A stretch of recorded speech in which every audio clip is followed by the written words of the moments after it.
Visualize the most extreme environment you can imagine. What do you see? Mountains, deserts, glaciers? Maybe places like these come to mind. Places with harsh climates, scarce food, and no water. But what about a place like this? Located 300 miles off the coast of Oregon, an active underwater volcano called Axial Seamount protrudes from the seafloor, looming thousands of feet above the barren seascape. This dark setting has never seen the light of day, as sunshine barely penetrates 600 feet into the ocean.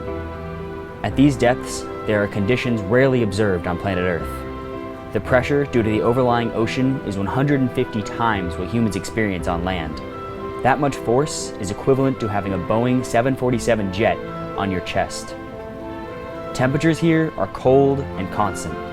Throughout the year, day or night, the water lies just above freezing at 34 degrees Fahrenheit. Suddenly, sharply jutting up from the seafloor are columns of rock towering over 5 stories high. These pillars can be enclosed in so much bizarre life that the rock itself isn't even visible. And the strangest part about this ecosystem? Fluids reaching temperatures of 660 degrees Fahrenheit are continuously flowing out of these chimneys. That's over 3 times the boiling point of water at sea level. Indeed, some of the microbes thriving near the vents have the highest temperature tolerances of any organisms known on Earth. These structures are known as hydrothermal vents and are found in the caldera of Axial Volcano.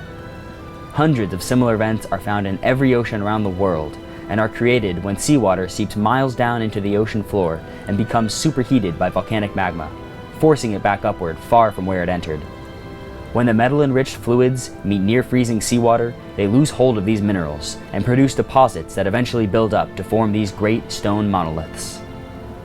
A mile beneath the waves, this thriving ecosystem can't depend on the sun for photosynthesis, as almost all other life does. Instead, the organisms living in total darkness need another source of energy, a source that comes from below instead of above. Bacteria harness the energy from the toxic chemicals seeping from deep within the underwater volcanoes through a process called chemosynthesis. The success of this entire ecosystem is reliant on these bacteria, as they are the base of the food chain. This environment is an obvious competitor for the most severe that the world has to offer, and yet its various processes are poorly understood at best. Novel instrumentation is currently being deployed into the ocean to provide high-quality data in hopes to better understand this underwater oasis of life.